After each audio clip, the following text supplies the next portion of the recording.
Hello ladies and gentleman, आज मैं आपके सामने लेके आ रहा हूं एनडीए और एनए के बारे में कंप्लीट जानकारी। यहां पर आपको यह बताऊंगा कि एनडीए और एनए एग्जाम होता है वो कैसे दिया जाता है और उसमें कौन कौन सा सब्जेक्ट आएगा, उसकी कट ऑफ कितनी आएगी और उसकी पूरी डिटेल्स आपके सामने आएगा। इसके साथ साथ एक और इंपॉर्टेंट चीज, क्योंकि बहुत से ऐसे कैंडिडेट होते हैं जिनको ये पता तक नहीं है कि एनडीए और एनए एग्जाम कौन कंडक्ट कराता है और एग्जाम क्वालिफाई करने के बाद ही क्या उन्हें जॉब मिल जाती है या फिर उन्हें कुछ और भी करना पड़ता है। तो इसके लिए मैं बता दूं कि रिटेन क्वालिफाई करने के बाद एक इंपॉर्टेंट फैक्टर होता है यहां पर जो यूज होगा वो होगा आपका क्या, एसएसबी इंटरव्यू, जो कि 5 डेज का होता है। तो उसके बारे में भी कंप्लीट जानकारी मैं बताऊंगा। फर्स्ट डे से लेके लास्ट डे तक आपको यहां पर एसएसबी में क्या क्या कराया जाता है और उसके बारे में हर एक चीज आपको मैं बताते हुए यहां पर नजर आऊंगा। तो चलिए शुरुआत करते हैं और देखते हैं एनडीए के बारे में। यहां पर अगर मैं बात करूं सबसे पहले तो ये आपके सामने एक बिल्डिंग जो दिख रही है ये है आपकी एनडीए, जो कि आपकी क्या है, नेशनल डिफेंस एकेडमी, एनडीए। अब ये एनडीए है क्या? तो एनडीए जो है एक आपकी ट्रेनिंग एकेडमी है जो कि आपको यहां पर ट्रेनिंग देती है 3 साल या फिर 4 साल, डिपेंड करता है कि आप कौन से विंग के लिए गए हुए हो। इसके साथ साथ एक और आपको बिल्डिंग यहां पे नजर आएगी जो है ये एनए यानी कि नेवल एकेडमी। नेवल एकेडमी आपको दिख रही होगी यहां पर, ये है आपके सामने। इसके अलावा देखिए अब यहां पर ये जो आपको एक लोगो दिख रहा है जहां पर लिखा है सर्विस बिफोर सेल्फ, यानी कि सेवा परमो धर्म। तो ये एनडीए का ये लोगो है जहां पर वो ये बताते हैं कि सर्विस सबसे पहले आती है। मतलब आपके जो भी लोग हैं या फिर आपका सेल्फ जो है उससे भी पहले आपकी सर्विस है। और ये ही चीज आपको एक प्राउड मोमेंट लेके आती है और एक ऐसा पर्सन बनाती है जो कि एक भीड़ से हट के होता है। क्योंकि आप जब भी देखोगे जितने भी वॉर हुए हैं, चाहे उसमें इंडियन आर्मी पार्टिसिपेट की है या फिर इंडियन नेवी की है या फिर इंडियन एयरफोर्स किया है, तो जो सबसे फ्रंट पे होते हैं वो होते हैं उनके ऑफिसर्स, और वो ऑफिसर्स देता है एनडीए एंड एनए, इसके अलावा सीडीएस और एफकैट।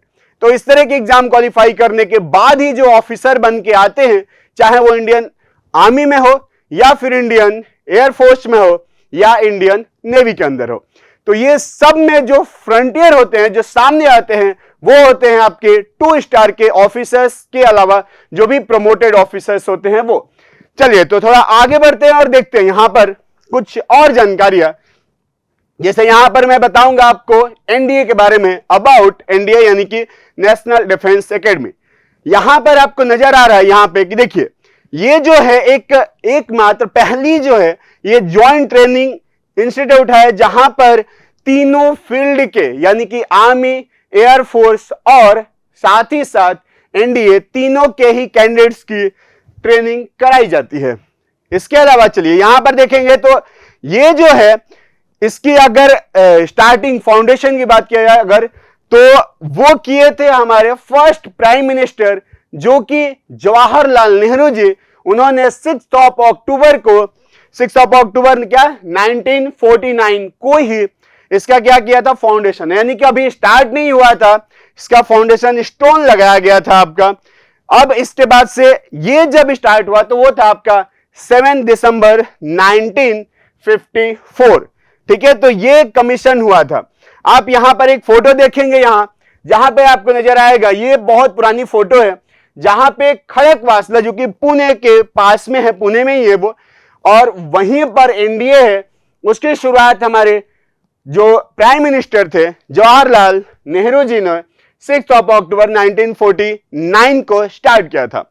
चलिए आगे बढ़ते हैं और कुछ और जानकारियां देखते हैं यहां पर नेशनल डिफेंस एकेडमी के बारे में। तो ये जैसे कि अभी अभी मैंने बताया क्या, खड़कवासला पुणे महाराष्ट्र में ये लोकेट करती है, जो है आपकी क्या एनडीए यानी कि नेशनल डिफेंस एकेडमी, एक ट्रेनिंग एकेडमी है। इसके अलावा जो एनए है यानी कि ये आपकी नेवल एकेडमी, वो एजिमाला कन्नौर में है, जो कि कन्नौर कहां पर है, ये केरला में है। तो ये केरला में है जहां पर नेवल एकेडमी है। चलिए आगे बढ़ते हैं। जैसे कि आप देखिए ये ब्लैक एंड व्हाइट फोटो आपको दिख रही है जो कि एनडीए की है, और ये आपकी एनए की इससे पहले भी हमने फोटो में देख रखा हुआ। चलिए आगे बढ़ते हैं और कुछ और जानकारियां यहां पर कि आप क्यों इसे एक करियर के ऑप्शन के बारे में सोचेंगे। देखिए एक चीज तो ये है कि ये एक ऐसा संस्था है या ऐसा डिपार्टमेंट है जहां पर 12th के बाद ही आपको ऑफिसर रैंक की जॉब मिलती है। ठीक है, 12th के बाद सिर्फ 12वीं के बाद 12वीं कर लेंगे उसके बाद से आपको ऑफिसर का रैंक के लिए आपको सिलेक्ट किया जाता है जब आप एनडीए एग्जाम क्वालिफाई करके जाएंगे तब। तो ये तीनों ही विंग में जाते हैं। इसके अलावा देखिए तो ये अगर मैं बात करूं सबसे पहला पोस्ट अगर इंडियन आर्मी के बारे में बात करूं तो वो होता है लेफ्टिनेंट की पोस्ट। इसके अलावा अगर सब लेफ्टिनेंट बात करूं तो वो होता है इंडियन नेवी के अंदर, और फिर आता है आपका फ्लाइंग ऑफिसर जो होता है इंडियन एयरफोर्स के अलावा। ये पहला कमीशन्ड ऑफिसर का रैंक होता है तीनों ही आर्म फोर्सेस के विंग में, चाहे वो इंडियन आर्मी हो, इंडियन एयरफोर्स हो या फिर इंडियन नेवी हो। तो ये तीनों चीजें हमने यहां पर देख लिया। अब यहां पर मैं आपको दिखाऊंगा 3 फोटो। देखो ये आपके Indian army, Indian navy, Indian air force के ये ऑफिसर्स हैं जो कि आपके सामने यहां स्क्रीन पर दिख रहे हैं। चलिए तो देखते हैं, अगर ये ऐसा यूनिफॉर्म आप भी पहनना चाहते हैं, आप भी अपने शोल्डर पे ऐसे बैजेस यहां लगाना चाहते हैं, ऐसे स्टार लगाना चाहते हैं, तो फिर आप भी लग जाइए एनडीए की प्रिपरेशन के लिए और देन एसएसबी इंटरव्यू के लिए। चलिए आगे बढ़ते हैं और देखते हैं कुछ और जानकारियां हमारे एनडीए के बारे में।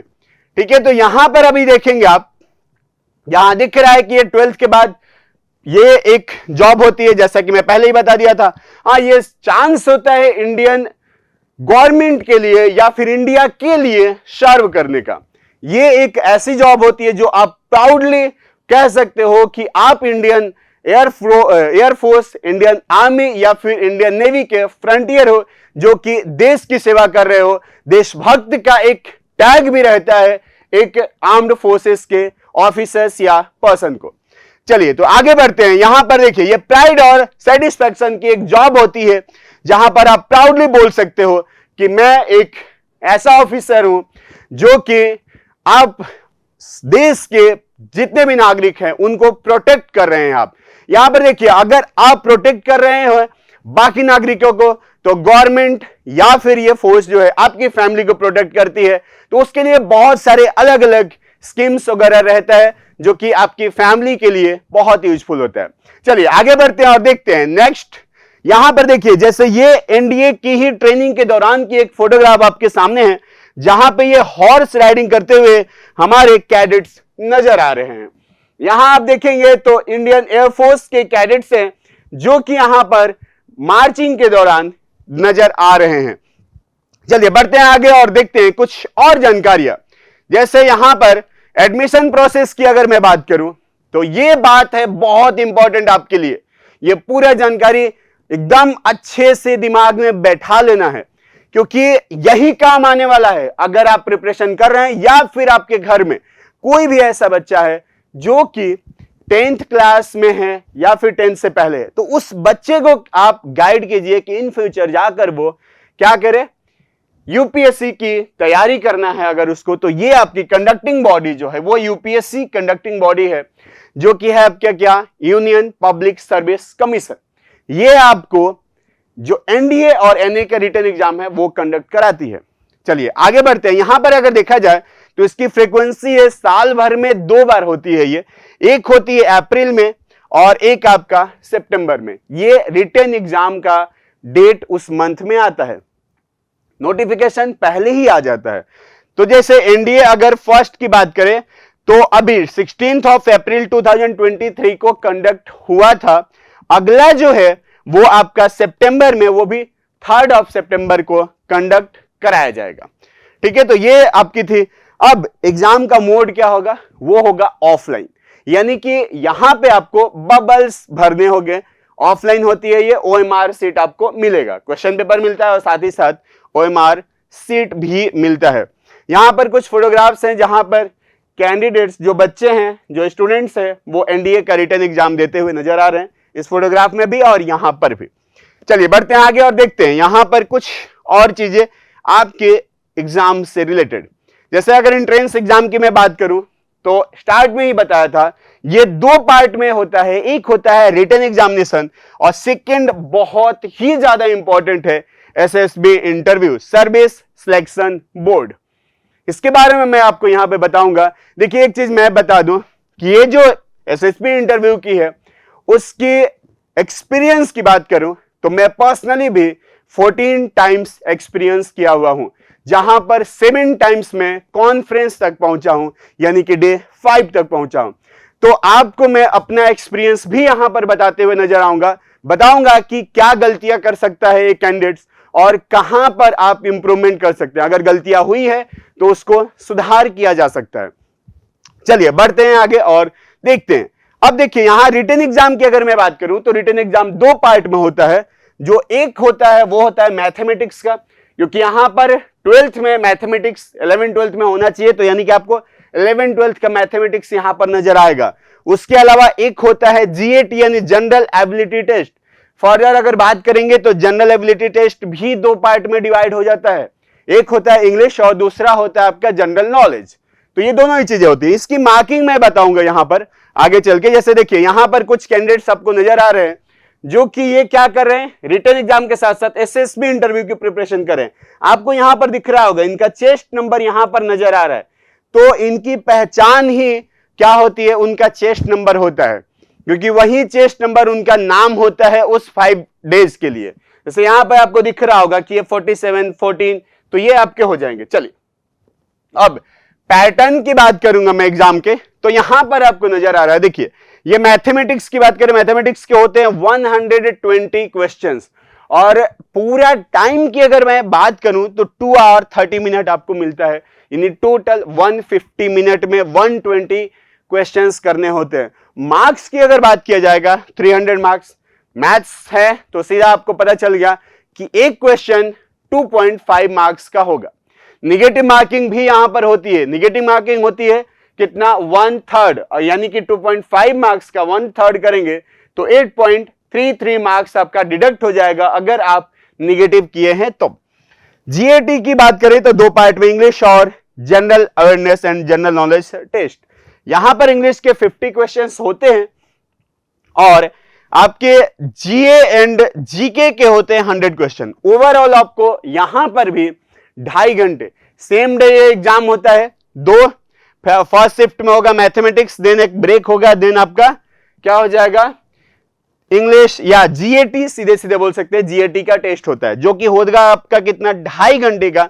लेकिन ये होते हैं 600 मार्क्स के, यानी एक क्वेश्चन आपको यहां पर 4 मार्क्स का होगा और अगर डिडक्ट करने की बात होगी तो 1/3 यानी कि 1.33 मार्क्स आपका डिडक्ट हो जाएगा अगर आप निगेटिव करते हैं तो यहां पर आपको दिख गया टोटल 300 मार्क्स प्लस 600 मार्क्स, यानी 900 मार्क्स का आपका होता है रिटेन एग्जामिनेशन।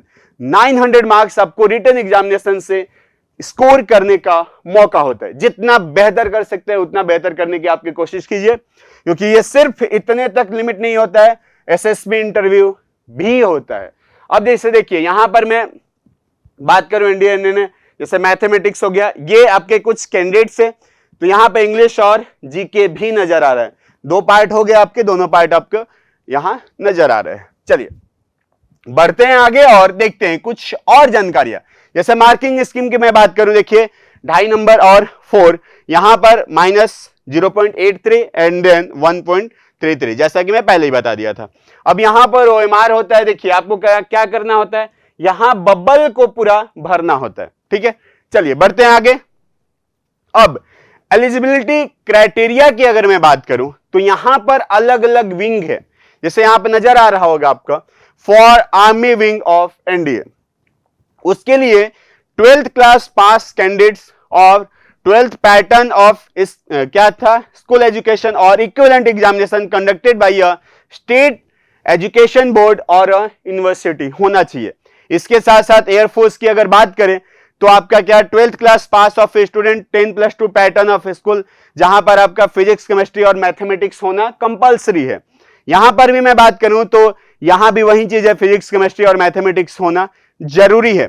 एक बहुत इंपॉर्टेंट चीज यहां पे एयरफोर्स एंड नेवल एकेडमी दोनों के लिए था, ये एक है for the 10+2 cadet entry scheme at Indian naval academy. ये क्या होता है, ये बहुत इंपॉर्टेंट है। यहां पर क्या होता है, जो भी बच्चे क्या जेईई मेंस का रिटेन दिए हुए हैं और उसमें क्वालिफाइड हैं, उन बच्चों के लिए एक सुनहरा मौका है डायरेक्ट एसएसबी इंटरव्यू में जाने का। एनडीए रिटेन एग्जामिनेशन देने की बिल्कुल जरूरत नहीं पड़ेगी। ये आपका है 10+2 कैडेट एंट्री स्कीम, जिसके थ्रू आप सीधे एसएसबी इंटरव्यू में जाएंगे। वहां जाने का क्राइटेरिया होता है, आप फॉर्म भरें, उसके साथ साथ आप जब फॉर्म भरेंगे तो आपको ध्यान ये रखना होगा कि जेईई मेंस, JEE मेंस में आपके स्कोर जो है वही आपको आगे बढ़ाएगा। यानी वो स्कोर ही आपका क्या होगा कि कट ऑफ क्लियर कराने के लिए काफी है। तो वो आप अच्छे से देना। और जो भी कैंडिडेट्स जेईई एडवांस या जेईई मेंस की तैयारी कर रहे हैं, इवन उन स्टूडेंट्स के लिए एक सुनहरा मौका है डायरेक्ट एसएसबी इंटरव्यू का एक्सपीरियंस लेने का, या फिर वहां से सीधे सीधे ऑफिसर बन जाने का। और साथ ही साथ ध्यान रखना, जिस चीज के लिए आप तैयारी कर रहे हो, क्या कि आपको बीटेक करना है, इंजीनियरिंग करना है, वो जेएनयू से इंजीनियरिंग करने को मौका मिलेगा उसके थ्रू ही। क्योंकि एनडीए में अगर आप गए, नेवी और एयरफोर्स यहां पे दिख रहा है नेवी के लिए, तो वो 4 साल की डिग्री मिलेगी आपकी, इंजीनियरिंग की डिग्री, जो कि बाद में भी आपके काम आ जाएगा। जब आप रिटायर होके आएंगे तो भी काम आता है। बहुत ही शानदार ये जॉब होती है, बहुत ही अच्छी होती है। जैसे यहां पे देखेंगे तो ये आपके इंडियन आर्मी, इसके अलावा इंडियन नेवी और इंडियन एयरफोर्स के कैडेट्स नजर आ रहे हैं आपके स्क्रीन पर। चलिए बढ़ते हैं आगे और देखते हैं यहां पर कुछ और जानकारी है। एज क्राइटेरिया की बात करेंगे तो वही होता है 16 से 19, या बोल सकते हो कि 15.5 से लेके 18.5 तक होता है आपका क्या एज लिमिट।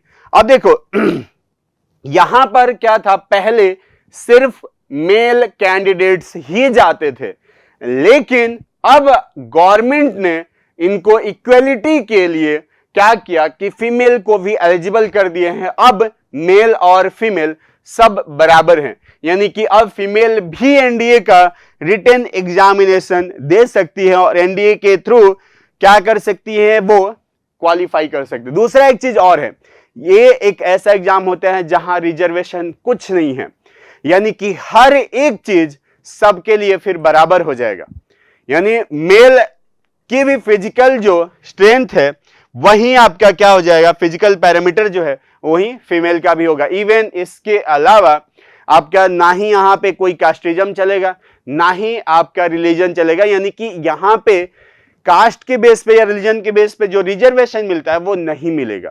यहां सब बराबर होंगे, यानी कोई रिजर्वेशन नहीं है। प्राउडली आप बोल सकते हो कि ये मैंने अपनी मेहनत से कमाया हुआ है और ये जॉब पाया हुआ है। तो यहां पे कोई रिजर्वेशन नहीं है, डरने की किसी को बात नहीं है, सब बराबर है।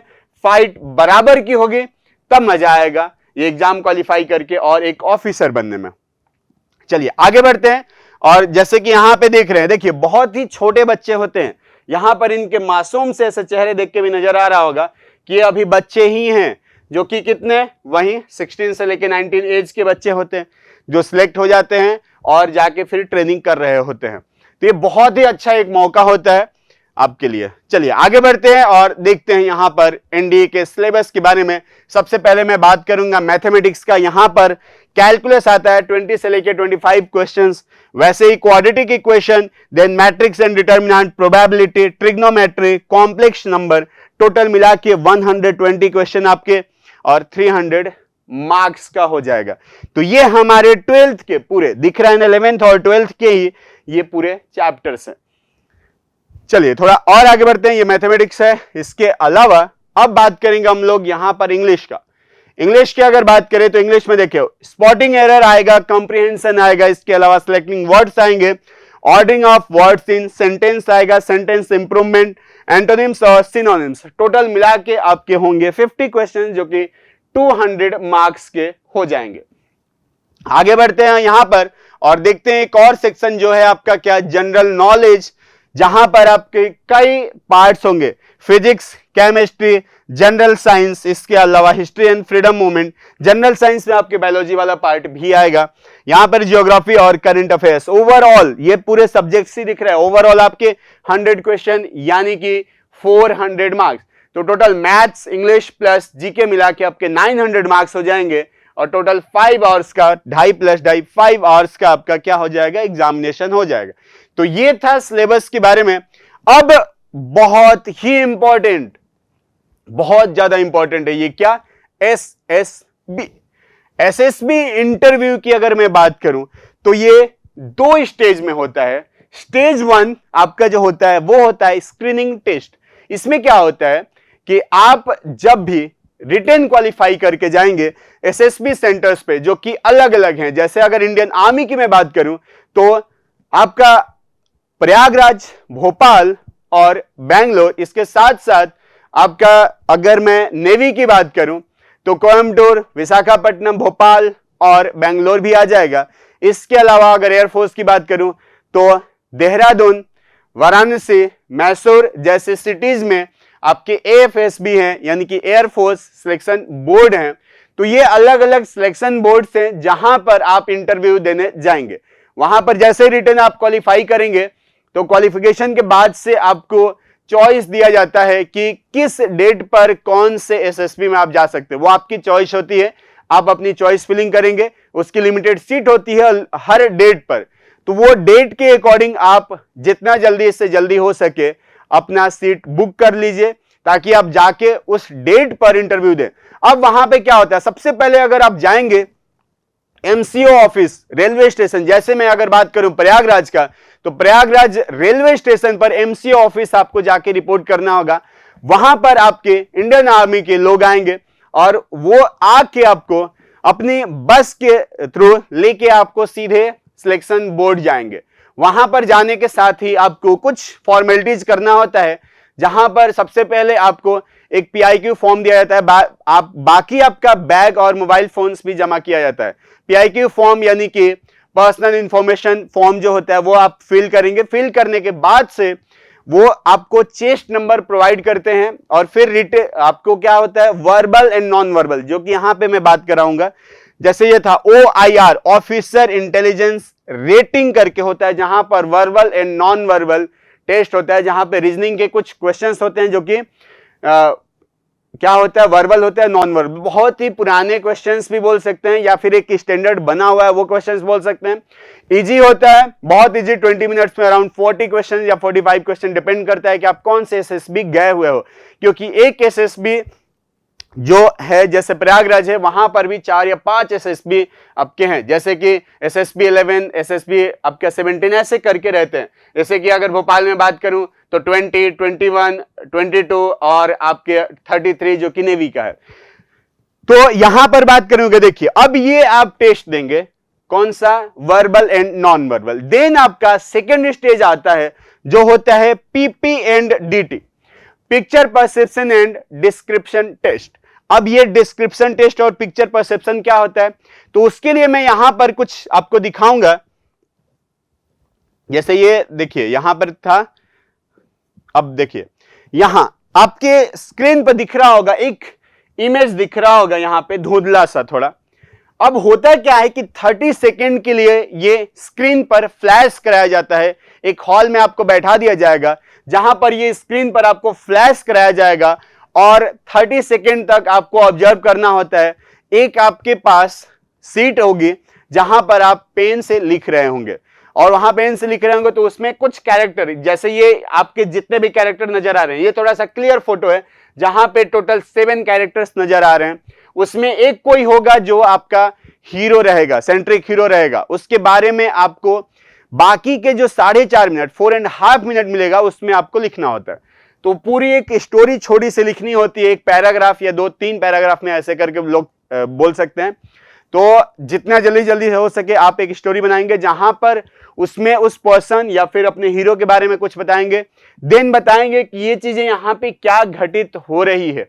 देन आप लास्ट में कंक्लूड करेंगे जहां पर उनकी हैप्पी एंडिंग या फिर फ्यूचर आप वहां पे बता रहे होंगे।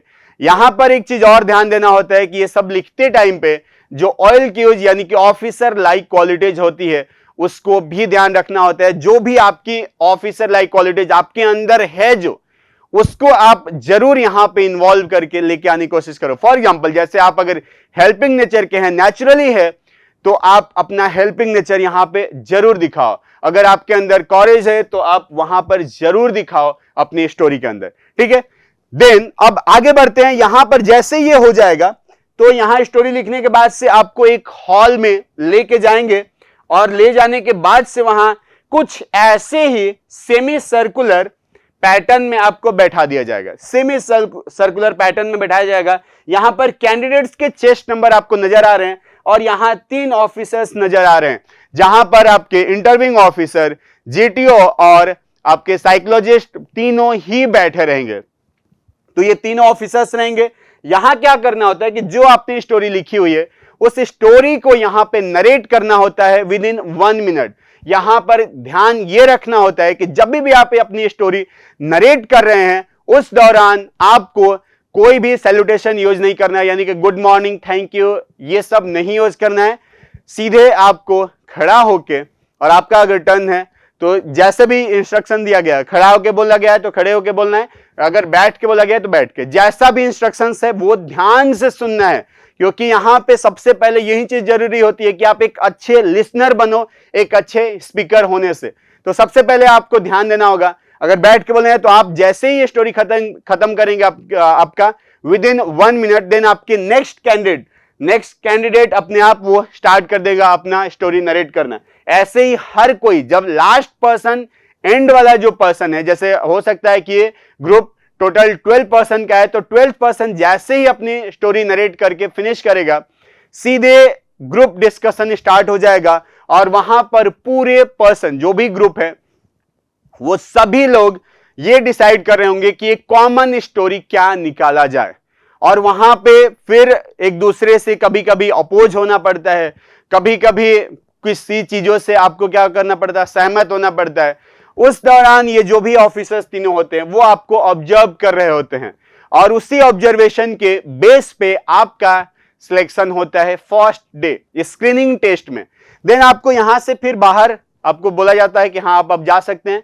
देन थोड़ी देर बाद शाम तक आपको क्या करते हैं, लंच कराने के बाद से दोपहर में फिर एक लाइन में आप खड़े रहेंगे, जहां पर स्टेज से ये जो भी ऑफिसर्स हैं ओवरऑल वो लोग वहां पर चेस्ट नंबर बताएंगे। जो जो कैंडिडेट स्क्रीन इन हो जाएगा उसको फिर पूरी भीड़ से अलग किया जाएगा और रेस्ट भीड़ को वहां पर टाटा बाय बाय बोल दिया जाएगा और वापस से उनको एमसीओ ऑफिस यानी कि रेलवे स्टेशन या जो भी जहां से वो जाने वाले हैं वहां तक छोड़ दिया जाएगा।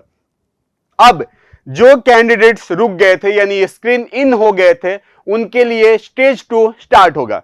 स्टेज 2 की अगर मैं बात करूं तो यहां पर आपको स्टेज 2 दिखेगा। स्टेज 2 में सेकेंड डे, सबसे पहले मैं बात करूंगा सेकेंड डे की। दूसरे दिन की अगर मैं बात करूं तो वो होता है साइकोलॉजी टेस्ट होता है फर्स्ट हाफ में, मतलब मॉर्निंग में आपका सुबह ही बुला दिया जाता है और आफ्टरनून तक आपके साइकोलॉजी टेस्ट होते हैं, जहां पर 4 पार्ट होता है। वो होता है एक आपका क्या, टैट यानी थ्योमेटिक एप्रिसिएशन टेस्ट। तो ये होता है आपके सामने, ये दिख रहा है जैसे कि मैं बताया था पिक्चर परसेप्शन में, वैसा ही एक आपको जैसे ये दिख रहा है ना, वहां पर एक ही आपके स्क्रीन पर इमेज दिखाया गया था। यहां पर टोटल 11 स्टोरी लिखना होता है, जिसमें 10 तो आपके स्क्रीन पर दिखेंगे, एक ब्लैंक आता है, जो ब्लैंक रहेगा उस पर आप अपने मर्जी से कोई एक स्टोरी लिख रहे होंगे। तो ये होता है आपका क्या, थीमेटिक एप्रिसिएशन टेस्ट यानी कि TAT। टोटल 11 स्टोरी लिखनी होती है यहां पर और हर इमेज 30 सेकेंड के लिए आपके स्क्रीन पर फ्लैश कराया जाएगा। एक पहले फ्लैश कराया जाएगा, देन 4.5 मिनट आप रिटर्न राइट करेंगे, वहां पर स्टोरी लिखेंगे। देन अगला फिर फ्लैश कराया जाएगा, वहां पर वार्निंग भी दिया जाता है और उसके बाद सेकंड थर्ड ऐसे ही करके टोटल 11 स्टोरी लिखना होता है। देन सेकंड पार्ट आता है वर्ड एसोसिएशन टेस्ट WAT। इसमें क्या होता है, 15 सेकेंड के लिए आपके स्क्रीन पर एक वर्ड रहता है यहां पर। तो यहां पर जो भी पहला आपका सेंटेंस बन रहा है आपके माइंड में, वो लिखना होता है। कोशिश यही करनी चाहिए कि पॉजिटिव चीजें लिखा जाए। जैसे अगर किल देखा जाए तो अपने आप में एक निगेटिव वर्ड है। अब जैसे फॉर एग्जांपल मैं इसको लिख सकता हूं कि किल योर बैड हैबिट, बस आपको पूरा एक्सप्लेनेशन करने की जरूरत नहीं है, सीधे किल योर बैड हैबिट्स आप लिख सकते हैं। एक सेंटेंस बन गया जहां पर किल वर्ड का यूज हुआ है और वो वहां पर डोमिनेट भी कर रहा है वो वर्ड, ठीक है। तो ये कुछ चीजें ऐसे ध्यान रखना होता है। इसके अलावा आगे बढ़ेंगे, देखेंगे यहां पर एक होता है क्या, SRT, सिचुएशन रिएक्शन टेस्ट। अब इसमें क्या होता है, टोटल 60 आपके होते हैं क्या, सिचुएशंस दिए रहते हैं जिस पे आपको रिएक्ट करना होता है, और टोटल टाइम आपके पास होता है 30 मिनट। एक बुकलेट रहता है जिस बुकलेट के अंदर सारे आपके क्या SRT दिए रहते हैं, और एक लाइन या 2 लाइन वहां पे रहता है जिसके अंदर आपको अपना रिस्पॉन्स लिखना होता है, ठीक है।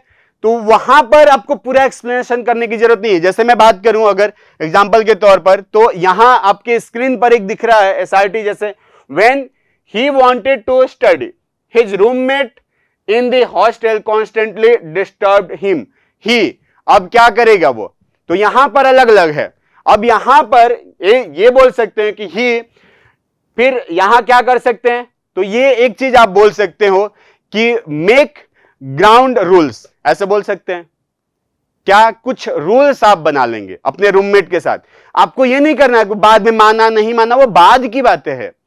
आपके अंदर रिएक्शन क्या है, फर्स्ट रिएक्शन क्या है, तो आप वही कि ग्राउंड रूल बनाइए कि ऐसे रहना है, इतने टाइम पे पढ़ना है, या ये चीजें नहीं करनी है। वो सारी चीजें वो बाद की है, वो आपके माइंड में चलनी चाहिए, पर पहला आपका रिएक्शन क्या होना चाहिए वो यहां पर आप लिखेंगे। बस एक लाइन या छोटा सा एक सेंटेंस आप बोल सकते हो, उतना ही लिखना है और आगे बढ़ जाना है। देन आता है आपका सेल्फ डिस्क्रिप्शन टेस्ट। ये एक होता है जो पूरा कॉन्शियस होता है, जो होश हवास में आप लिख रहे होते हैं, जहां पर आपको लिखना होता है आपके पेरेंट्स का ओपिनियन, आपको लेके आपके पेरेंट्स का ओपिनियन क्या है। ये थोड़ा सा डिफिकल्ट होता है, पर फिर भी आपको अपने पेरेंट्स से ये जानकारी लेना चाहिए कि वो आपके बारे में सही सही क्या सोचते हैं। तो कुछ निगेटिव चीजें हो सकती है, कुछ पॉजिटिव चीजें हो सकती है, वो सारा चीज आप पहले से ही लिख के रख लो। हर एक चीज ये आप पहले से प्रिपेयर्ड करके जाओ, लिख के जाओ, क्योंकि ऑन द स्पॉट ये चीजें नहीं हो सकती है जब वहां पे जाओगे तो, क्योंकि टाइम बहुत कम रहता है। विद इन 15 मिनट आपको ये सारी चीजें लिखनी होती है। देन आप टीचर्स या एम्प्लॉयर्स ओपिनियन, जैसे अगर आप स्टूडेंट हैं तो टीचर्स ओपिनियन लिखोगे, अगर आप जॉब कर रहे हैं तो सीधा आपके जो बॉस होंगे उनका ओपिनियन आपको लेके क्या है वो लिखेंगे। इसके बाद आपके फ्रेंड्स या कलीग्स ओपिनियन, जैसे अगर आप स्टूडेंट है तो अपने फ्रेंड्स के ओपिनियन लिखोगे, या फिर कलीग्स अगर जैसे अगर जॉब वाले हो तो आपके कलीग्स आपके बारे में क्या सोचते हैं, पॉजिटिव एंड निगेटिव दोनों ही चीजें आपको लिखना होता है। देन सेल्फ ओपिनियन, आप अपने बारे में क्या सोचते हो, ये चीजें होंगी। देन ये होगा कि आपका एम या इंस्पिरेशन या नई क्वालिटीज क्या है, आपका एम क्या है या इंस्पिरेशन क्या, ये सब चीजें इन, या फिर I would like to acquire, मतलब हम फ्यूचर में क्या बनना चाहते हैं या क्या चाहते हैं, वो सारी चीजें यहां पे लिखना होता है। ये होता है SD सेल्फ डिस्क्रिप्शन। अब आगे बढ़ते हैं और देखते हैं सेकेंड स्टेज का। ये था first part, stage 1 screening test, stage 2 का ये फर्स्ट पार्ट था आपका, जहां पर साइकोलॉजी टेस्ट हुआ। जैसे ही आफ्टरनून होगा, आफ्टर लंच कुछ कैंडिडेट्स को बुलाया जाता है इंटरव्यू के लिए, लेकिन उससे पहले अब मैं अभी ये इंटरव्यू वाला सेक्शन को स्किप करके बाकी बताता हूं GTO के बारे में। इस इंटरव्यू इसके बाद में बताऊंगा। चलिए, तो यहां पर अगर मैं बात करूं स्टेज 2 में डे 3 एंड 4, क्योंकि फर्स्ट डे हुआ था स्क्रीनिंग, सेकेंड डे हुआ साइकोलॉजी टेस्ट, थर्ड और फोर्थ डे होता है GTO यानी कि ग्रुप टेस्टिंग ऑफिसर्स टेस्ट। अब यहां पर क्या होता है, ये जो दिख रहे हैं 3, ये इंडोर आपके होंगे टास्क। इंडोर टास्क मतलब आप यहां पर ग्रुप डिस्कशन कर सकते हैं, तो पूरा एक ग्रुप, अलग अलग ग्रुप बनाया जाता है जहां पर GD होगी। वो GD जो है 2 टॉपिक वहां पर रहता है, 2 टॉपिक में एक टॉपिक तो रहता है कि आपकी 2-3 ऐसे दिया रहता है करंट अफेयर से रिलेटेड, और कैंडिडेट से पूछा जाता है कि आप कौन से टॉपिक पर यहां पे डिस्कशन करना चाहेंगे। देन जितने भी मैक्सिमम लोग जिस टॉपिक को बोलेंगे उसी टॉपिक पे वो डिस्कशन स्टार्ट होता है। देन एक जो भी आपके जीटी ऑफिसर होंगे वो अपने से सेकंड वाला टॉपिक देंगे। 2 टॉपिक होती है, दोनों ही टॉपिक पर आपको यहां पर जीडी करना होता है, जहां पर आप कोशिश कीजिए कि आप इनिशिएटर हैं या फिर आपके पास लॉजिकल पॉइंट्स है। बहुत ज्यादा बोलना भी जरूरी नहीं है, पर चुप रहना भी जरूरी नहीं है, बोलना होता है और लॉजिकल पॉइंट्स देने होते हैं। डोमिनेटिंग भी होना चाहिए, डोमिनेट भी करो, ये नहीं है कि फुल टाइम डोमिनेट ही मत करते रहो। लॉजिकल पॉइंट्स के साथ अगर डोमिनेट करते हो तो बहुत यूजफुल है। आपका जो वॉइस है वो लाउड होनी चाहिए, लाउडनेस बहुत जरूरी होता है, क्योंकि अगर लाउड नहीं रहेंगे तो फिर बाकी लोग आपकी आवाज को दबा देंगे और वो आवाज दबनी नहीं चाहिए। वो आवाज आपको उठाना है, क्योंकि आप एक पूरी बटालियन या फिर बोल सकते हैं बहुत सारे लोगों को आप आगे चल के वहां लीड करने वाले हैं। आप लीडर हैं, आप बॉस हैं, होने वाले हैं। तो ऐसे में आपको अपनी आवाज लाउड रहनी चाहिए, ठीक है। तो इसके बाद होता है इंडिविजुअल लेक्चरेट। इंडिविजुअल लेक्चरेट में आपके पास जो रहता है वो करंट अफेयर्स से रिलेटेड ही टॉपिक्स रहते हैं। 4 टॉपिक आपके सामने दिए गए रहेंगे, एक छोटा सा स्लिप आता है जिस पर 4 टॉपिक रहते हैं और उन 4 टॉपिक में से किसी एक टॉपिक पर आपको 3 मिनट्स तक बोलना होता है। जैसे देखिए यहां पर मैं ये दिखा देता हूं, जैसे ये दिख रहा है आपको, ये कुछ कैंडिडेट्स ऐसे सेमी सर्कुलर में बैठे हुए हैं जहां पर ये जीडी दे रहे हैं, ग्रुप डिस्कशन। यहां पर देख रहे हैं कि एक कैंडिडेट आपके सामने यहां खड़ा है, बाकी कैंडिडेट बैठे हैं और इनके ठीक पीछे जो ऑफिसर, जीटी ऑफिसर होंगे वो बैठे रहेंगे और फुल्ली एनालिसिस कर रहे होंगे इनको। तो यहां पर वो 3 मिनट के अंदर जो भी टॉपिक होगा उस टॉपिक पर एक छोटा सा लेक्चर देंगे, स्पीच देंगे वहां पर, ठीक है। देन हमारा आता है ग्रुप प्लानिंग एक्सरसाइज, जीपीई। ये बहुत ही इंपॉर्टेंट होता है। यहां पर क्या होता है कि ये एक, जैसा कि ये मैप दिख रहा है, ये मैप रहता है। इस मैप में जो हमारे जीटी ऑफिसर होते हैं वो इंस्ट्रक्शंस देते हैं और चीजें बताते हैं जो रिटन फॉर्म में होता है, और वही चीजें वो लिख के बताते हैं कि जैसे ये है कि आप 10 दोस्त हैं जो भी, फिर यह आता है कि इधर साइड जो रामपुर एयरपोर्ट है, इधर साइड में एक एक्सीडेंट हो गया है, इधर ब्रिज, ये जो रेलवे ट्रैक है वो ब्रिज पे कोई बम लगा रहा है, फिर यहां पर गांव में कहीं आग लग गई है। ये सारे सिचुएशंस हैं और आपको वो सारी सिचुएशंस का सॉल्यूशन ढूंढना होगा। ऐसे में आप अपने ग्रुप के साथ प्लानिंग करेंगे, पूरा प्लान करेंगे और अपने ग्रुप को ब्रेक करेंगे, तोड़ेंगे। जहां पर ज्यादा लोगों की जरूरत होगी वहां ज्यादा लोगों को भेजेंगे, जहां कम लोगों की जरूरत होगी वहां कम भेजेंगे। और क्या करके और कैसे करके, जैसे आग लगी है तो सीधा सा बात है 2 पर्सन या 1 पर्सन अगर जाता है तो अकेले आग नहीं बुझा सकता है। हाँ, यह है कि आप फायर ब्रिगेड को कॉल करेंगे, लेकिन कॉल करने के अलावा ये चीजें आपको ध्यान रखना होता है कि पहले आपको इमीडिएटली जाना होगा, आपको वेट नहीं करना होगा। वहां पे जो भी रिसोर्सेज होंगे उनका यूज करना होगा। जैसे कि वहां के जो लोग हैं उनको आप मोटिवेट कीजिए, उनको बोलिए, और फिर बहुत सारे प्रोसेस होते हैं जिसके थ्रू, जैसे कि आप या तो पानी से या फिर जो सैंड होते हैं वो सैंड भी अगर फेंकते हैं आप तो आग बुझाया जा सकता है। आग में मेन चीज है कि उसका बेस, जिस बेस से वो आग लगी है उस बेस को मिट्टी से अगर ढक देंगे तो अगर वहां पर एयर नहीं जा पाएगा तो सीधा बात है कि वो आग बुझ जाएगी। ऑक्सीजन की नीड होती है, अगर वो नहीं गई तो वो बुझ जाएगी। तो ये चीज को आपको ध्यान रखना होता है। तो नॉलेज भी रहना चाहिए, आपको सब्जेक्ट का नॉलेज रहना चाहिए, तभी आप ये ग्रुप प्लानिंग को सही तरीके से एग्जीक्यूट कर पाएंगे।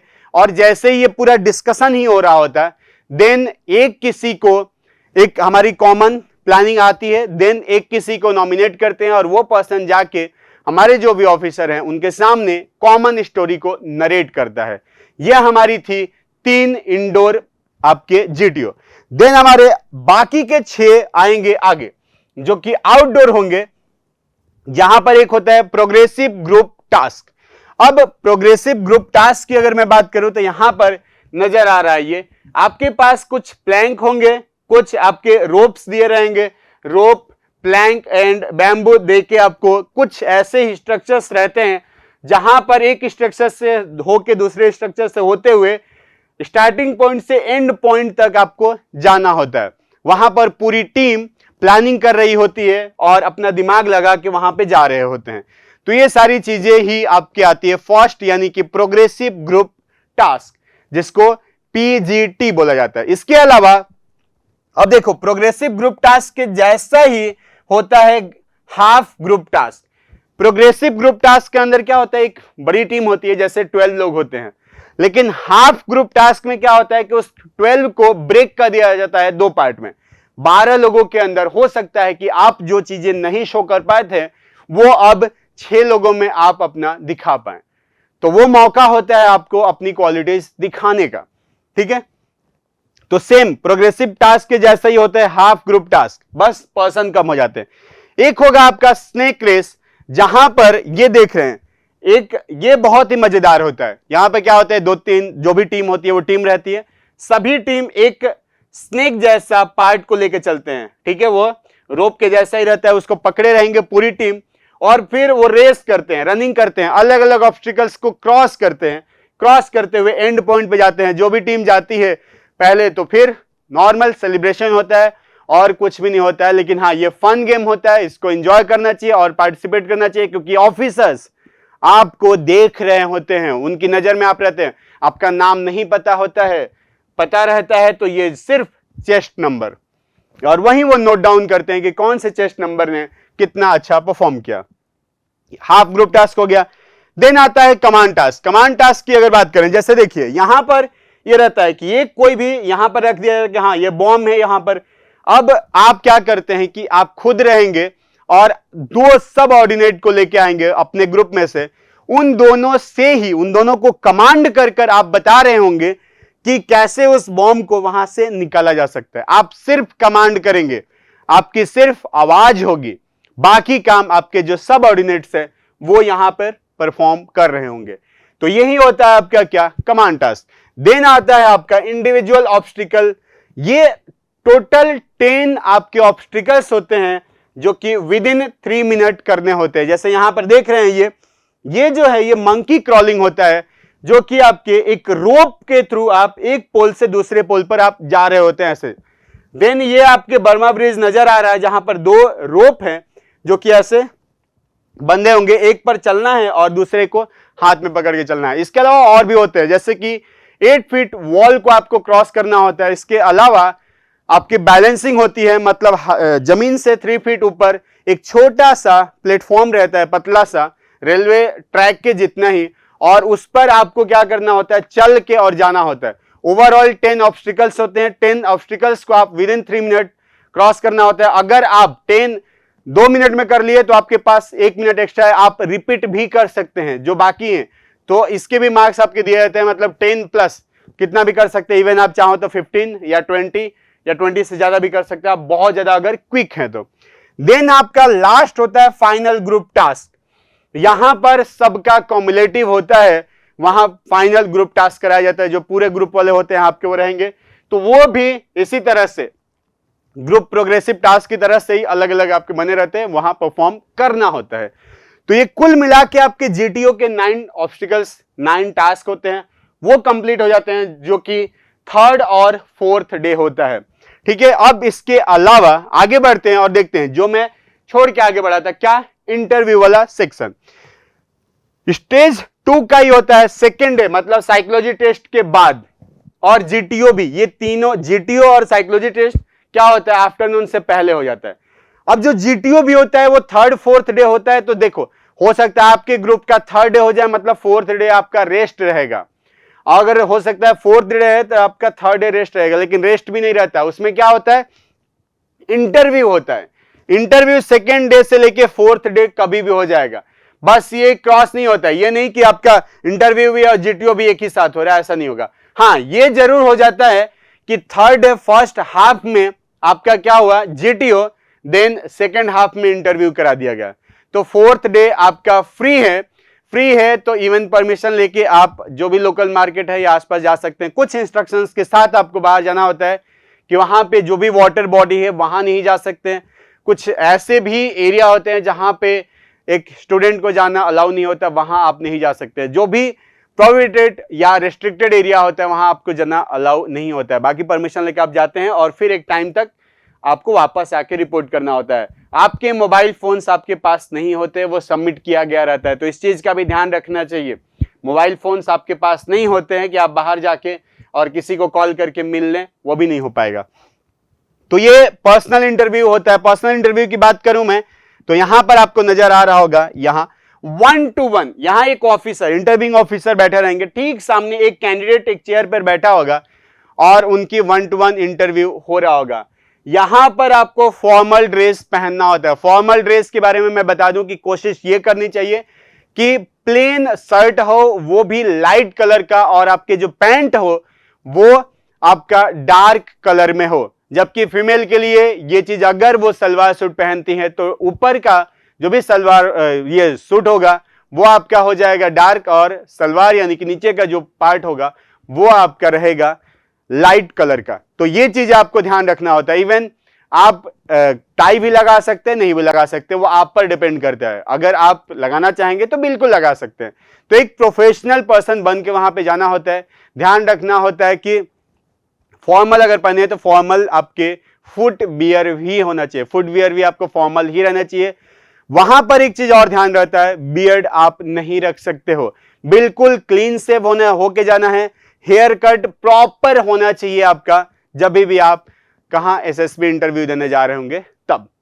गर्ल्स के लिए भी होता है कि आप बहुत ज्यादा मेकअप आप करके नहीं जा सकते वहां पर, या फिर फैंसी ड्रेस पहन के कोई भी नहीं जा सकता, चाहे मेल है चाहे फीमेल है, ये अलाउ नहीं होता है। ये सब चीजों का, छोटे छोटे चीजों का आपको वहां पर ध्यान रखना होता है। चलिए अब आती है बारी 5वें दिन की, डे 5 की, जिसका सबको इंतजार होता है। और ये वो मोमेंट है जो मैंने भी अपने लाइफ में 7 बार देखा हुआ है। यानी ये जितनी चीजें मैं आपको अभी एक्सप्लेन कर रहा हूं, ये 7 बार इन सारी चीजों से गुजर चुका हूं, और ओवरऑल 14 टाइम्स यानी 14 बार एसएसबी इंटरव्यू में मैं पार्टिसिपेट कर चुका हूं। इसीलिए अपना एक्सपीरियंस शेयर कर रहा हूं। यहां देखिए, आपको दिख रहा होगा एक कैंडिडेट जो सामने बैठा हुआ है। यहां पर सभी ऑफिसर्स यूनिफॉर्म में आपको दिख रहे हैं। तो यहां पर आपके 11 से लेकर 15 तक ऑफिसर्स रहेंगे जो कि फुल्ली यूनिफॉर्म में होंगे। पहली बार आप इतने ऑफिसर्स को एक साथ देख रहे होंगे, एकदम आपके सामने, वो भी आपके पास में। आपके ठीक ऊपर यहां पर एक स्क्रीन दिख रही है, वो रहता है लेकिन आप देख नहीं पाते हो क्योंकि आपके जस्ट पीछे रहती है वो। यहां पर नॉर्मली क्या होता है कि डिसाइड हो चुका रहता है वो 4 डेज तक, सेकेंड से लेकर थर्ड फोर्थ, मतलब 3 दिन तक डिसाइड हो चुका रहता है किसको सिलेक्ट करना है किसको नहीं।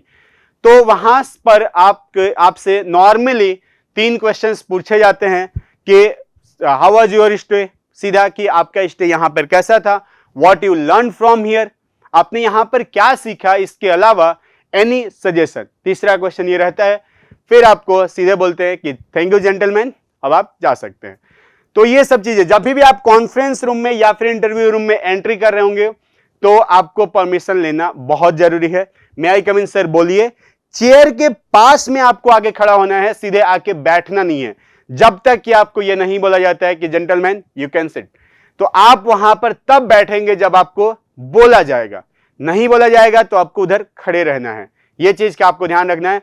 बैठने के भी तरीके होते हैं, चेयर पे एकदम रिलैक्स नहीं बैठना है, ऐसे चौड़ा होके प्रॉपर बैठना है एकदम। जो आपकी बैकबोन है वो स्ट्रेट होनी चाहिए, शोल्डर ऐसे पैरेलल होना चाहिए और हाथ बिल्कुल आपके ऐसे पैर पर रहना चाहिए। देखिए वहां पर कुछ और चीजें होती है, अगर आप मुट्ठी ऐसे बंद कर रहे हैं तो इसका मतलब वो दिखाता है कि आप डर रहे हैं, ठीक है। तो ये, या फिर पैर आपका हिल रहा है तो भी हो रहा है, पैर को चेयर के अंदर लेके नहीं जाना है, पैर को बहुत आगे लेके नहीं जाना है, चिपका के नहीं रखना है, पैर थोड़ा सा खुला हुआ रहना चाहिए, बहुत ज्यादा भी ओपन पैर नहीं होना चाहिए।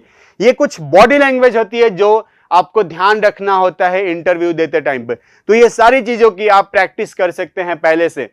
फिजिकल प्रैक्टिस कर सकते हैं, आप रनिंग कर सकते हैं, रनिंग बहुत जरूरी होती है। रनिंग आपको करना है, आपको अपना BMI यानी कि बॉडी मास इंडेक्स कंट्रोल में रखना है, क्योंकि उसके वजह से सीधे मेडिकल में रिजेक्शन मिलता है। तो इसके लिए आपको बॉडी मास इंडेक्स जो है उसको आपको मेंटेन रखना है, 19 से लेकर 25 के बीच होना चाहिए। उसके भी फॉर्मूला होते हैं जहां पर आप क्या करते हैं, आपका जो भी वेट होगा वो रहना चाहिए आपके केजी में, और डिवाइडेड बाई आपका जो हाइट है वो मीटर में होना चाहिए। जैसे फॉर एग्जांपल अगर मेरी हाइट 185 सेंटीमीटर है तो मैं लिखूंगा 1.85 और इसका स्क्वायर कर दिया जाता है। तो जैसे 80 डिवाइडेड बाई 1.85 स्क्वायर और देन कैलकुलेट करेंगे तो वहीं 22 के अराउंड आएगा, तो वो आपका बीएमआई हो जाएगा। अगर 19 से कम है यानी कि आप अंडरवेट है, और 25 से ज्यादा है यानी कि आप ओवरवेट है। तो ये सारी चीजों का आपको ध्यान रखना होता है। अब जैसे ये कॉन्फ्रेंस होगा, कुछ ऐसे कैंडिडेट्स होते हैं जो कि बाउंड्री लाइन पे होते हैं, जहां पर कुछ एक चीज में उन पे डाउट होता है। फॉर एग्जांपल अगर साइकोलॉजी में उनके ऊपर डाउट है तो यहां पर साइकोलॉजी का एक क्वेश्चन पूछ लिया जाता है और उसके बेस पे फिर फाइनल जजमेंट होता है आपको लेके। तीनों आपके ऑफिसर्स जो कि स्टार्ट से आपके साथ बैठे हुए थे, वो तीनों यहां पे लीड कर रहे होंगे पूरे ग्रुप को। ठीक है, चलिए बढ़ते हैं। अब जैसे ये कॉन्फ्रेंस हो जाएगा तो ये मिलेगा प्लस साइन। एक डिफेंस एस्पिरेंट पर्सन का सपना होता है, ये सपना जहां पर आपके चेस्ट के ऊपर ये एक प्लस साइन ऐसे नजर आना चाहिए। तो ये प्लस साइन आपको दिख रहा है। ये प्लस साइन तभी मिलता है जब एक पर्सन कॉन्फ्रेंस के बाद रिकमेंड होता है। रिकमेंडेशन वर्ड होता है एक, जिस वर्ड के बाद आपकी लाइफ बदलने वाली होती है, क्योंकि इसके बाद से आप सीधे जा रहे होते हैं मेडिकल टेस्ट के लिए, जो कि 4 to 5 डेज का होता है। ओवरऑल हर एक टेस्ट होता है आपका यहां पर। देन मेडिकल के बाद अब जैसे अगर मैं मार्क्स की मैं बात करूं तो मार्क्स यहां पर भी 900 रिटन का था और 900 मार्क्स आपके एसएसबी इंटरव्यू के होंगे। देन ये टोटल मार्क्स ऐड करके यहां पर बनता है मेरिट, और मेरिट लिस्ट निकलती है। जितनी भी वैकेंसी होती है उसके अकॉर्डिंग आपकी मेरिट लिस्ट निकलती है। और फिर जैसे अगर मैं बात करूं कट ऑफ की बात करूं 2022 का, तो यहां आपको दिख रहा होगा आर्मी में वैकेंसी थी 208, यहां पर 10 फीमेल कैंडिडेट इंक्लूड थी, और इसके अलावा नेवी के अंदर 42 जिसमें से 3 फीमेल कैंडिडेट थी, एयरफोर्स में 120 में से 6 फीमेल कैंडिडेट, और नेवल एकेडमी जो मैं बताया था आपको कि जो जेईई मेंस के थ्रू जो जाएंगे वो 30 कैंडिडेट, ये सिर्फ मेल कैंडिडेट ही है।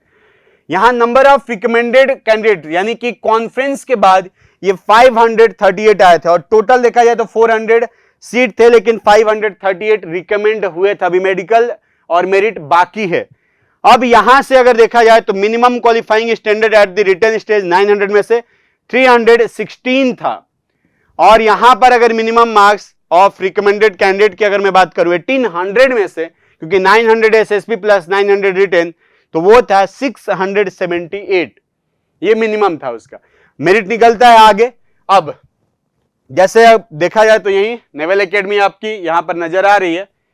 अब चलिए यहां पर नंबर ऑफ वैकेंसी की बात करेंगे अगर 2023 का, तो आपको वही दिख रहा है क्या, आर्मी के अंदर 208 42। देन एयरफोर्स में अलग अलग होता है, जैसे एक होता है फ्लाइंग, देखो फ्लाइंग ऑफिसर्स रैंक होता है पहला, लेकिन इसका फ्लाइंग विंग होता है जिसमें आप क्या बनते हैं, पायलट बनते हैं। पायलट बनने के लिए आपको एक और टेस्ट से गुजरना होता है जो होता है पीएबीटी यानी कि पायलट एप्टीट्यूड बैटरी टेस्ट, तो वो भी आपको क्वालिफाई करना होता है। अब यहां पे फ्लाइंग हो गया, फ्लाइंग के साथ साथ ग्राउंड ड्यूटी, और ग्राउंड ड्यूटी दूसरा, एक होता है टेक्निकल और एक होता है नॉन टेक, ये दोनों होते हैं। देन वही नेवल एकेडमी जो बात किया था 25 मेल हो जाएंगे, सेम वही था, बस यही है कि 5 कैंडिडेट यहां पर कम हो गए हैं, तो टोटल मिला के वैकेंसी है 395। चलिए यहां पर जैसे वही एसएसबी इंटरव्यू के जो मैं बात बता रहा था, जैसे वॉल को जंप करना है, तो यहां कैंडिडेट्स जो है प्रैक्टिस कर रहे हैं अपने एसएसबी इंटरव्यू का, प्रिपरेशन कर रहे हैं, ताकि वो जब SSB interview finally written qualify करके देने जाएंगे तो आराम से क्वालिफाई कर सके। तो यहां पर आगे बढ़ेंगे, थोड़ा और देखेंगे। अब जो कोर्स और कॉलेज, कई के मन में होता है कि 12th के बाद ही जॉब करें ऑफिसर, तो क्या हमें कुछ कोर्स कराया जाएगा? हाँ बिल्कुल, जी हाँ। यहां पर Jawahar Nehru university JNU Delhi since 1973 से, वहीं से आपको क्या मिलती है, डिग्री मिलती है, जेएनयू की डिग्री मिलती है, और वो डिग्री बीए बीएससी या फिर बीएससी कंप्यूटर साइंस मिलती है इंडियन आर्मी कैंडिडेट को, जो कि 3 इयर्स की होगी। इसके अलावा बीटेक की डिग्री मिलेगी एनडीए के में, जो इंडियन नेवी और इंडियन एयरफोर्स के कैंडिडेट्स होंगे उनको। अब चलिए तो यहां पर ये चीजें थी, जैसे अगर ये देख रहे होंगे आप, ये कैंपस है आपका, क्या जेएनयू का कैंपस है, जवाहर नेहरू यूनिवर्सिटी, जो कि न्यू दिल्ली में है।